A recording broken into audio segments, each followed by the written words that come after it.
says, abundant life. We're going to tag this one with open windows. And what we're looking for in this scripture, in this series in John 10:10, and we're trying to understand what Jesus is talking about when he said they may have it abundantly. Abundantly means that your cup is going to overflow. It means that you're going to have more than what you need. Today I want to focus on the thought of open windows. Open windows. But I want to share a scripture with you that I believe might help us this morning. And it's Malachi, the 3rd chapter, the 10th verse. It says, bring the whole tithes into the storehouse, that there may be food in my house. Test me in this, says the Lord, and see if I will not throw open you the windows of heaven and pour you out a blessing that there shall not be enough room to receive it.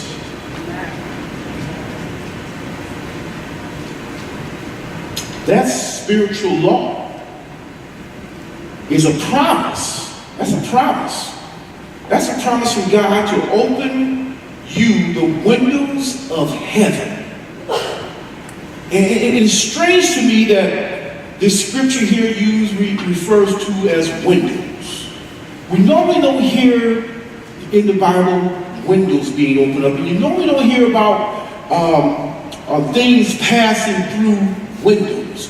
Normally things are passed through doors. But here he's talking about windows. And doors are mentioned 180 times in the Bible.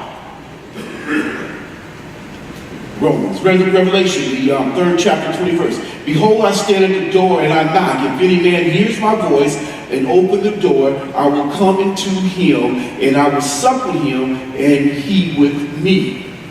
Doors. I stand at the door and I knock. Open the door and I will come in. I will sup with you and you with me. But here in Malachi it says windows. What is a window used for? First of all, it lets light in a dark place.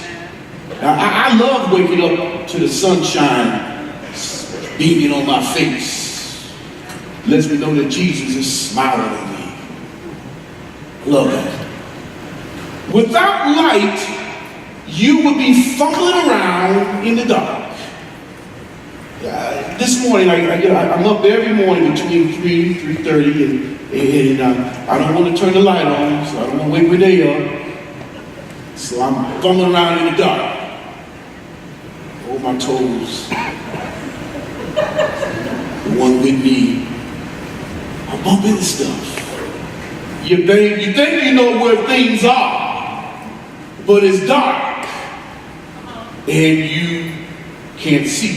Your focus is off. And you have to create an artificial light or something in order to be able to have a clear vision. Because you are fumbling around in the dark.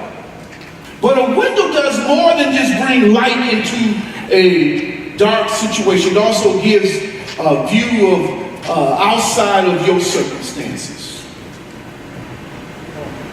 You may be able to see what's happening within your circumstances, but when you step up to the window, you will get a chance to see something different. You get a different view of what you had before. You get a clear understanding of your circumstances and that's surrounding you. You see, windows does more than just show you what's immediately outside. It also shows you the things that's off in the distance. You might see a river off in the distance, the ocean, trees. Depends on where you live. You see the Chicago skyline off in the distance. And all kinds of opportunities, all kinds of potential. Opportunities other people pass by every single day. Options and promises and potential that people without open windows never get a chance to see or use. Jesus said, referring to the Pharisees, he said in the book of Matthew, in the 15th chapter, in the 14th verse, he says, leave them, they are blind guides. If they blind lead the blind, both will fall into a pit. I know you heard that before, the blind lead the blind. And he's referring to religious teachers here who could not see all that Jesus had to offer people. Teachers of scripture who themselves had no ability to see the promise of God. And Jesus said they are like blind people leading the blind, and when that happens, they fall into a pit or into a ditch because there's no vision. There's no vision. And where there's no vision, people will perish. And especially if there's no spiritual vision. See, Malachi speaks of windows. Windows of heaven being open. He's saying that God's going to show you some things. He's going to show you some new things. He's going to show you what it is that can keep you from falling in that pit. Have you ever been in a pit before? Have you ever been in a ditch before?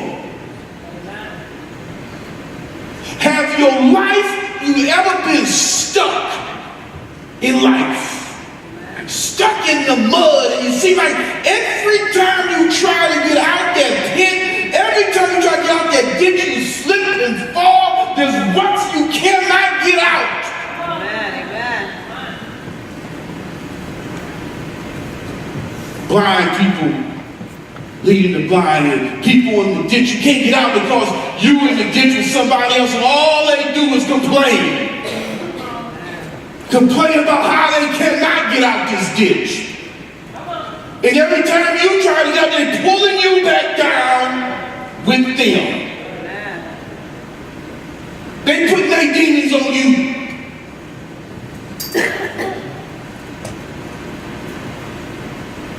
How many times have you tried to get out that pit and you fail? And you sit down and you wonder, what do I have to do to get this thing right? I'll tell you what you need. You might not want to hear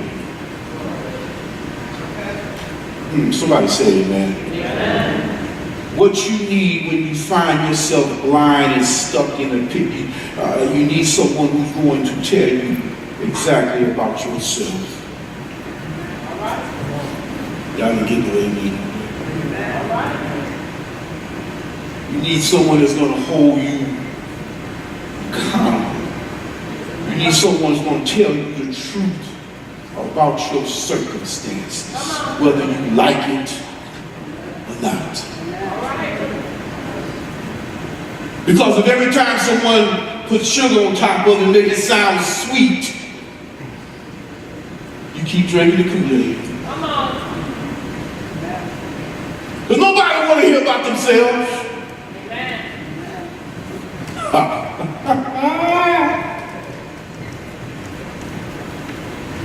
Nobody want to hear about themselves. Nobody want to hear the reason why they can't get out that ditch.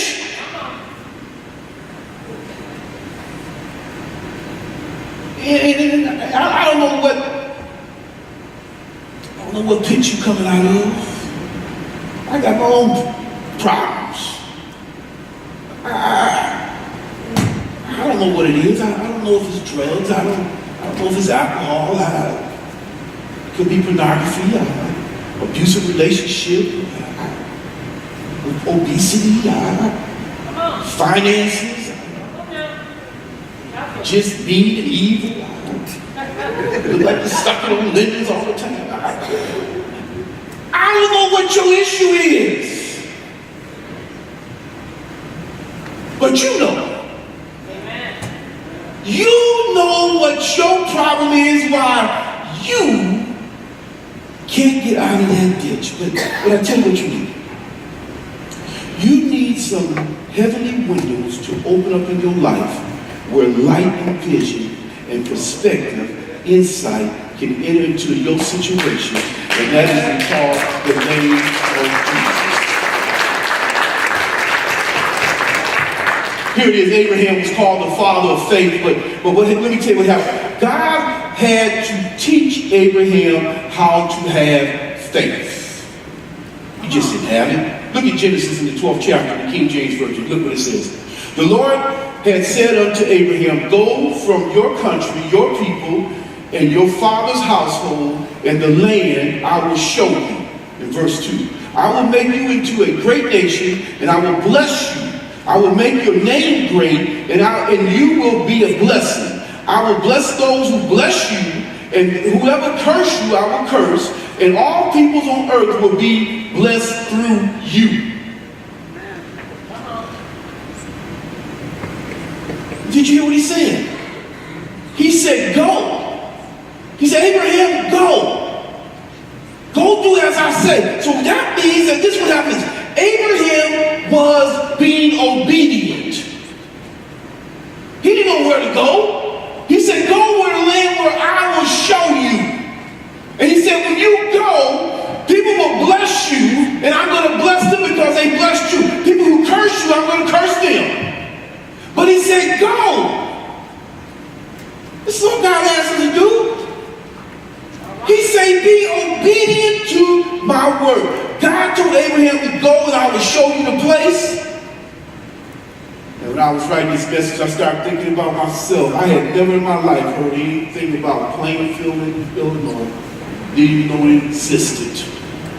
It wasn't on my radar. Me and my wife was traveling all over the doggone world. And how did I end up here?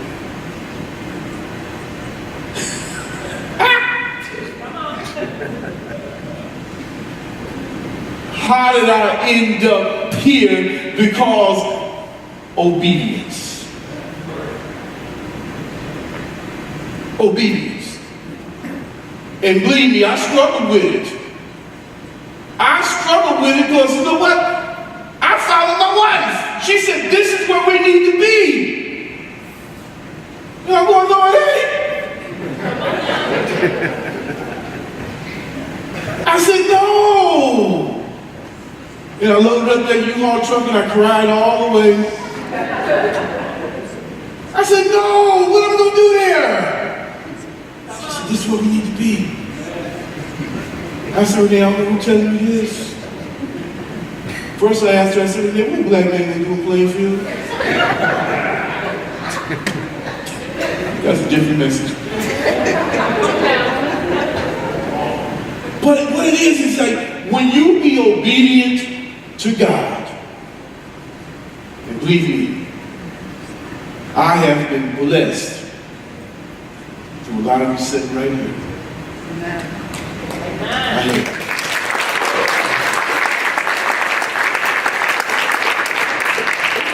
And I pray that Renee and I have been a blessing to you.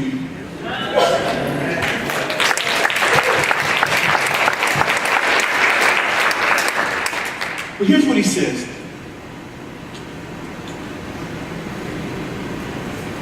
If you look at Micah again on that 3rd chapter and 10th verse, it says, and pour you out a blessing that there shall not be room enough to receive it.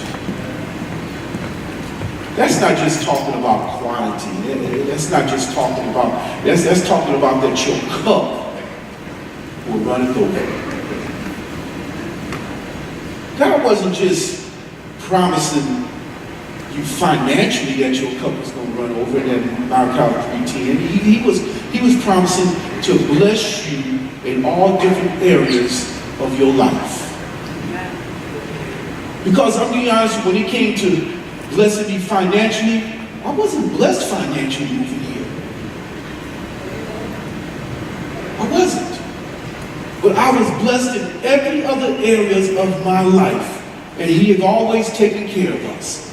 And so what that means is that he says that you would be blessed that there should not be enough room to receive it. Some people think this means that he's just talking about blessing you financially, and it's not. He's talking about blessing you in every other area of your life. He's talking about blessing you in your home. He's talking about blessing you in your marriage. He's talking about blessing your relationship between a father and a mother. He's talking about blessing your relationship with your family members. He's talking about blessing your children. He's talking about blessing your job.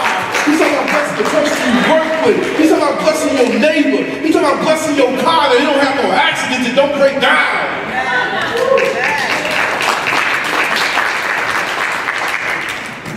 I get in before I get in my car, put my hand on it. Lord, bless this car. Especially when I'm on E, you don't have no gas. Amen. Lord, let me make it to the gas station. He's talking about blessing those that you do business with, those from your church, from your family, the ministries that you work in, people that you work around, people that you are involved in. That's what he's talking about. And just look at this. It didn't say that he would open up a window. Did y'all read that? He said he would open up windows. Huh? Windows. Not one window, not two windows. He didn't say how big the window would be. It could be a picture window. I've seen some buildings with a whole side of the building up with a window. Now that's a blessing. But here's what you have to do.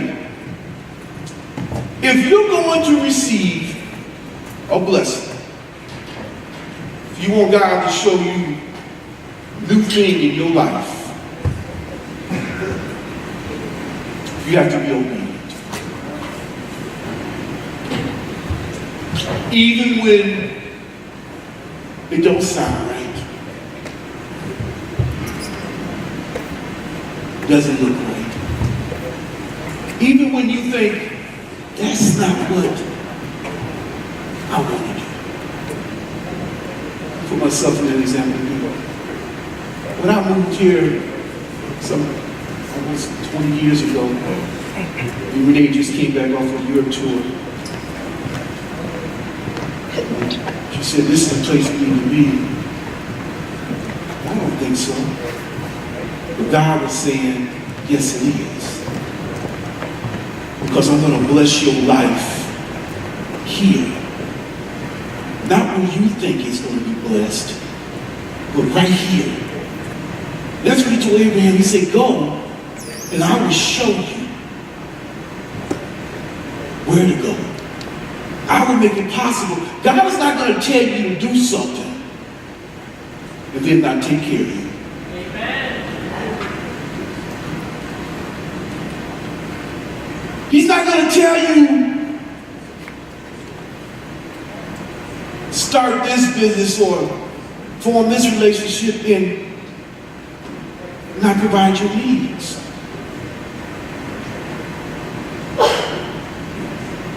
He will do it. I moved here some 20 years ago. And when the first day I moved here, my car broke down. Okay? And a guy I never met before in my life walked up and gave me a car. He said, what you working fixing on that car for? I said, because I can't afford to take it to the shop.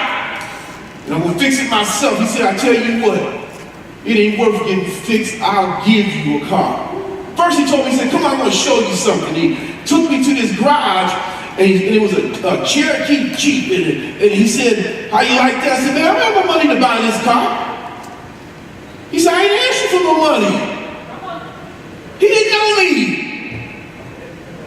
But this is what God is saying. If you do what I tell you to do, I'm going to bless you. But you have to be obedient. We tell our kids that all the time, right? Amen. And if they're going to be obedient, you're going to spend it. Well, Well, that's child abuse now. When I was growing up, I got the hinges knocked off my room. It wasn't child abuse, and I think my dad didn't get it.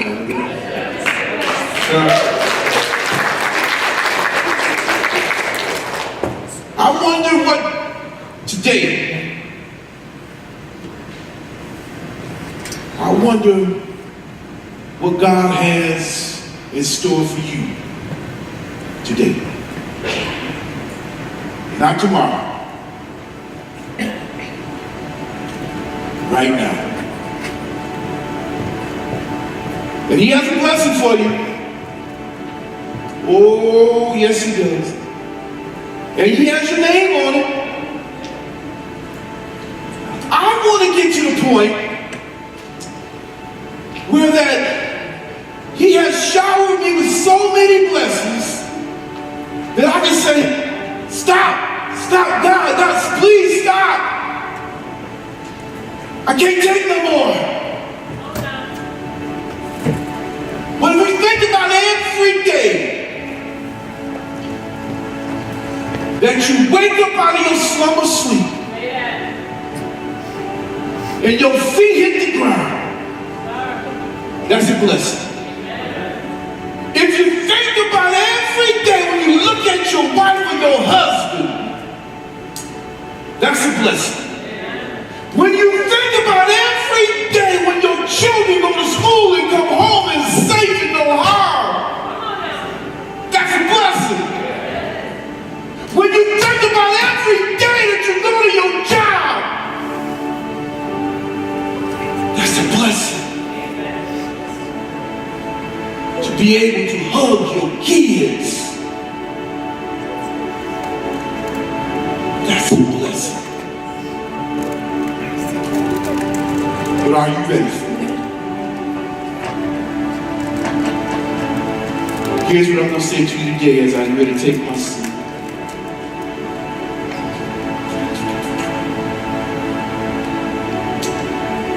Let him have his way. Let him have his way with you. When I heard the song said, let him have the will, let him drive. You just say, Lord, here I am.